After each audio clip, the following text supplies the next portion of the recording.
Okay, and then the opening to chapter 4, the verse from Earthseed is a victim of God may, through learning adaptation, become a partner of God.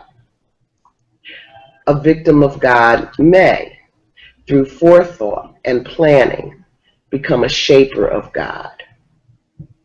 Or a victim of God may, through short-sightedness and fear, remain God's victim, God's plaything, God's prey. What will happen? I wonder to poor little Amy Dunn. No one cares about her. Her family feeds her and now and then cleans her up, but they don't love her or even like her. Her mother, Tracy, is only a year older than I am. She was 13 when Amy was born. She was 12 when her 27-year-old uncle, who had been raping her for years, managed to get her pregnant. Problem. Uncle Derek was a big, blonde, handsome guy, funny and bright and well-liked. Tracy is dull and homely, sulky and dirty looking. Some of her problems might have come from being raped by Uncle Derek for years. Uncle Derek was Tracy's mother's youngest brother, her favorite brother. But when people realized what he had been doing, the neighborhood men got together and suggested he go live somewhere else. People didn't want him around their daughters. Question 3. Have you ever dealt with a situation where a known rapist was a part of your family or community, and if so, what actions were taken to address the rapist, and how did you feel about it? Okay. You want me to answer, Michelle? Yeah, you want to start us off on that one? Okay. I feel like I've probably brought this up before, but there's a running joke in my family. It's really sad, actually. On my dad's side, every woman on my dad's side has been touched in some way by a family member. Every last one. Wow. And that's really how we bonded growing up, because everybody had a story or situation. And it really, really sucks. And therapy is the only reason I can talk about this. But it's really not fun. It's really sad. So the family, I believe the family always knows what's happening. And on those rare occasions where somebody has told a school counselor or has brought it up or has told a grandparent, the initial reaction is, what happens in the house stays in the house, denial. But then there are little things that happen where somebody believes you. Like, for instance, my cousin, I haven't seen him in years. They just kept him in New Jersey. And so never really acknowledged what was said and what happened, but I just haven't seen him, So little things where the family tries to kind of brush it under the rug. But we really do honestly believe it's a family curse. Really, really do. So, which is why I'm really happy to be married, and why I'm more than ready to let this last name go. Still my name, I'm attached to it in a sense, but just ready to have a new type of legacy attached to it. But this is a common area in my family, and there aren't many aggressive actions taken because it becomes about the man. What about his drinking? He's not himself. He's heard about past whatever happened before any of us. So I haven't really seen real authoritative action before. So what did you think about the action they took in Robledo? I honestly feel like, though, I wish that somebody would have taken action for Tracy. But it wasn't surprising how it was handled in terms of, even Lauren has said that she's always kind of ignored Amy and ignored Tracy and that family because they're a little crazy. And it's not surprising that the uncle that did it is the mother's favorite brother, because that's usually how it is. Yeah, but the people did ask him to leave. They asked him to leave, but it wasn't. There wasn't really. They don't like to call the police because of fees or whatever, but that could have been like a thing to do that for. Right. And that wasn't, obviously. Yeah. Mainly because the police make things worse in a sense, but still, just making that action to do it. Yeah. I don't like they've done it for other reasons. I tried really hard not to read ahead, but Yeah.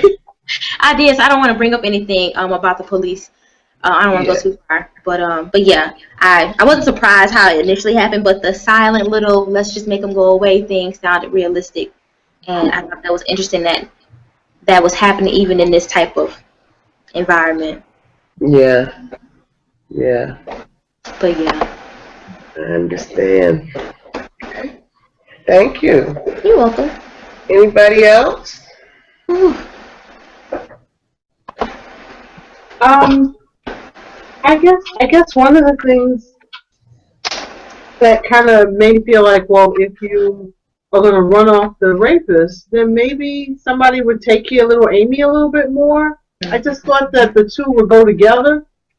That Amy was just left to her own means so that it could happen again, so then they could run off another rapist. So that struck me. And then in terms of my own experience, I remember hearing when I was a little kid, I swear to God, that there was a pedophile in our family, and everybody knew it. So for me to know it as a kid and nobody to take any action, it was just so weird. So now that I'm an adult, I'm just amazed that none of us in different cities, people in different cities even knew that there was somebody among us that was just foul. And then the other thing that comes to mind is the generational impact of rape and sexual abuse. That sometimes it just goes one generation to the next looking for victims. So, Right. yeah. Unless you're like Randy and you deal with it, you get the therapy, you deal with it, you are open about it and make a decision that the buck stops here. That's right. Yeah. Yeah. It seems as if everyone has one of those in their family, or two or three of them. I know I do. Yeah, there's a person in my family, and it's an uncle. And one thing I do find about black folk, and the reason I say black folk because we are black, is that they have this thing going on. Not only just hush your mouth, because I don't do the hush mouth thing, but this saving the face and the grace, no matter what. And that's just the way I've always known it. No matter what goes down, we're going to save our face and our grace. You don't have any more face or grace when you keep those things to yourself. And I have an uncle, except my mother is also the kind of person isn't like hush your mouth. And she told me and my sister about uncle, and I won't call any names. And we were never ever to be alone with him in the same breathing space, arm length, leg length, or anything, and told us exactly why when we were little girls. So I don't know what the rest of my aunts did, but my mother told me about this uncle. Mm-hmm. So we were very aware. Mm-hmm. Good. And I'm grateful for that. Right. Once again, I don't know what my other aunts did, whether they told my other cousins. I'm sure, as a matter of fact, I think my other cousins knew because we all hung together and, little girls would talk, because we had big mouths like that. So, at some point, I'm sure we said, well, Uncle so-and-so, Right. But I don't know if their mothers actually told them directly. I'm sure we all knew because we checked. And we're all like a year apart, 2 years apart, But yeah, I think every family has one or two. I haven't heard of a family yet. And that's black, white, or otherwise. It's just like they're there. Yeah. And no one gets them arrested. People know what they do. I don't know. It's just really sick. It's always dealt with the same way. Nobody really ever says anything. Stay away from Uncle Johnny. Mm-hmm. You go. Well, Yeah. Actually, I have an uncle named Johnny, and he was not one. So in case anybody, everybody know that Uncle Johnny was a very good man. So, but I think everybody, like Benita says, everyone experienced something like that. Yeah. Some type of deviant behavior, rape, incest. Oh man, we had this cat that lived down the street. Come to think of it, when I was growing up, had very attractive daughters, stepdaughters. His wife was quite a bit older than he was. He was a younger guy, but he had daughters that ranged from ninth grade all the way to high school, and they were very attractive, and nobody could go anywhere near them. Next thing you know, this cat having babies from everybody in the whole house. Wow. You got step grandkids. You understand what I'm saying? Well, he's a step granddaddy daddy. Okay. Ew. Yeah, that was about as worse as that was about as bad as your boy. What's his name? Y'all know what I'm talking about. Morgan Freeman. Mm-hmm. Oh no, Morgan Freeman is what? Oh, you But better hear shit, him. where have you been? Go ahead and Google Morgan. I ain't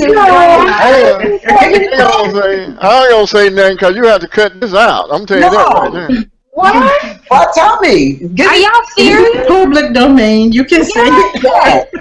Come on. I'm not speaking against God. Oh. Come on. Kill it.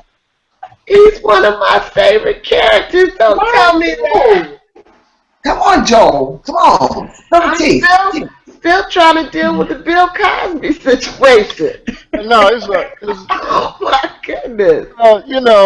it depends upon how you want. If you want to, I mean, I'll put it this way. I don't know. It's just, no, I'm not saying y'all. Okay, I'm gonna say it. He married his granddaughter-in-law, right? His step granddaughter. Yeah. Married? Yes, he did. Yeah. He was gonna marry me. I thought that they were just engaged. No, they got married. Oh. She wasn't blood. I mean, so. Yeah, and that's what the pedophiles say too. Okay, oh well, that's it's not like they're related to me. They're my step whatever. Yeah. They always have an excuse, and people have an excuse for them. I don't have It's always the victim's fault. Right. Yeah, 2 eyes. It's your fault. You get 2 eyes and 2 ears. Well, I mean, What'd you say, Kim? What'd you say? But even if they are Kim, then he said, well, she had 2 eyes and 2 ears. But Right. that would be her fault. She was wearing those little socks that just turned me on. They're just awful. I know. Well, I of course have my own story, which I've talked about publicly. In fact, Black Women's Blueprint. Every year they produce a live performance on some provocative issue in the Black community, and so I think it was 2014, they focused on the issue of rape, and so what they had, so a part of what they did was had real people that have experienced some kind of rape come up and talk about their experiences. So I was one of those people. So I've talked about it publicly, but I just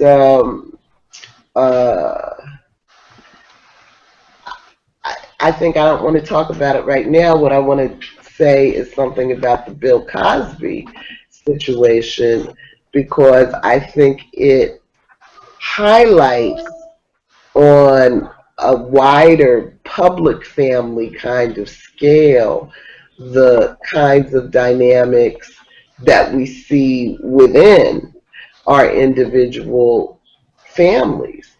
And, as much evidence as there has been um, against this man, I think it's up to like 46 women at this point that have come forward to tell their story. We still have quite a few people um, that would rather see this as the media lynching of a black man. And I was just, my current reading um, is, who is it? Patricia Hill Collins. What am I reading? Black Sexual Politics. Uh, yeah. And one of the things that she's talking about is how we were so busy challenging. Um, we were so concerned about black men being lynched. She says it much more eloquently. Black men being lynched. Um, and protecting their reputation as rapists, that we weren't paying attention to what was happening within the homes, you know. And and I think you see that dynamic so clearly in a lot of different ways. And one of my Facebook posts recently, my comment was something like, I think we have external problems and we have internal problems, and both of them deserve attention. Um, and when we put so much energy on the external, like police killings, which are clearly a problem, the mass murders, which are clearly a problem and clearly need to be addressed. But if we don't also at the same time think about, killing each other, then what are we really accomplishing, and what's the point? So I don't know. So I think this Bill Cosby thing kind of highlights that. It's very hard for people to Well, wrap their heads around. can I I, mean, he was a loved character, like our family members are, a part of our love circle, and so it becomes very difficult to well, deal with that. if I may, Michelle, Yeah. I've not been a great fan of Mr. Cosby for a long, long time, um, and through other things, but I still have a hard time wrapping my mind around a black man raping 40 something white women in America at any point in our history and just not being taken down. It's just, I mean, I just don't see that. What black man in America can do that? And no matter what part of his career does he not be taken down for raping all these women? With the history of black men in this country, rich, powerful. I mean, Jesus, they took Michael Jackson's penis and took pictures of it. I mean, so I just have a hard time with a justice system that would allow this to go on, and how, so that's the problem I have with it. I mean, and if you had told me a white man in America got away with this here, we really didn't have enough evidence and we let him go. But a black man drugging white women and getting away with it, come on now. I'm just having a hard time with that part. If I can get past that part, I can get to, whether or not, it's actually in America. Okay? Yeah. They shoot No, black men. They shoot black men for a hell of a lot worse. For nothing. and I do understand that. It is hard to wrap your head around that. How did that happen? But In America now. in America, Black but man but on raping the 40 other something hand, white women, no but matter on how the rich he. but on the other hand, I also realize that it's always hard to wrap our heads around a story that a woman is telling about something that happened to her, because the truth is Now, now, nobody was now, there but those two individuals.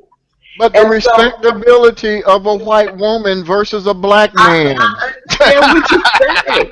I understand what you're saying, and that is pretty incredible. But on the, I'm but just saying. I'm you not know saying it didn't happen, but it's hard for me to wrap my right, mind around that. right. But I'm saying that we have to remember that it's always just the two people that were involved in this. It's always a your word against their word kind of situation, always. And Am I because the and only one? because Am I and the only one? because and because that is the nature of the crime,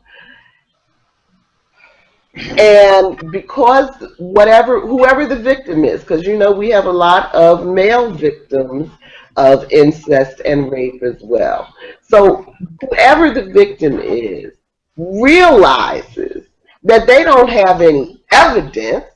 They don't have, anything that the irrefutable truth that they can tell. And so you always have to decide whether or not you want to put yourself through the doubt and whatever else is going to come from all of the people that are going to say, well, I just can't wrap my head around it. And so that becomes the conundrum. So what do we do with that? How does a victim ever convince anybody of what has happened? And that's a part of why we can't stop this crime, because most people, and that's why I can believe that there could be 46 women, because most people don't want to stand up in public and put themselves through another layer of trauma trying to convince people that weren't there about what happened to them. Do you understand what I'm saying?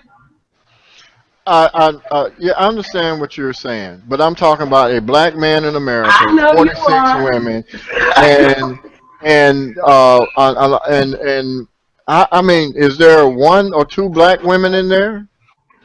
I Maybe mean, just Yeah. two. Yes, yeah, two black. but I mean, hell, black men have been hung for whistling at That's right. white women. I I mean, know. so, but so I'm not saying it didn't happen. I'm just saying, hey, by 5, 10, 15. I just, Well, some of the people that have, some of the men that have tried to defend Cosby before, hell, they I'm not even started defending him. I'm just saying. before they started coming up with court transcripts, with him admitting Hmm. to certain acts. Um, want us to keep in mind what the entertainment industry is like, Mm. and the how women in that industry tend to throw themselves at powerful men. So, I don't know. I'm not in that industry. Um, you know, but I certainly know that power is seductive. Nevertheless, even if you're angling to get a job, I don't Mm. believe that gives somebody the right to Oh drug no. you, Oh no, not out of doubt. you know, and do whatever it is they want to do. So, you know, Yeah, anybody hell, else have a thought on the Cosby situation? I think that speaking to Joelle's case and just in general, it's very difficult like a lot of these women who came out were worked also in their past considered respectable in the first place, and so like Janet Dickinson, is that her name? Yeah. Yeah. Some other models here and there who had a history of like drinking and doing drugs anyway. They weren't respectable in the first place. So, and even now, as they're in their late 50s and 40s coming out, people are still looking for evidence that's 20 plus years old. That's just not going to be there. So I think what it really comes down to is respectability. If these white women were pious, presidential, or lawyers, maybe it would have been some type of outrage. But then all of them have discussed some form of drug. So they're drinking with a married man, who slipped them something. And so, I can understand why it's taking so long for them to come out with it and why he hasn't been prosecuted. He's settled in court and he's gone to court before in the past, but he hasn't been heavily prosecuted because he didn't choose like pious, respectable women to do this to. He chose, models and they're in their 20s and they're already anorexic and, they got all these problems anyway. I don't think that, I think it was, in his case, he was morbidly thorough in terms of what the type. He was a predator. Yeah, I was just about to say that. He went after a certain type, which is very evident. I think it's very evident. So.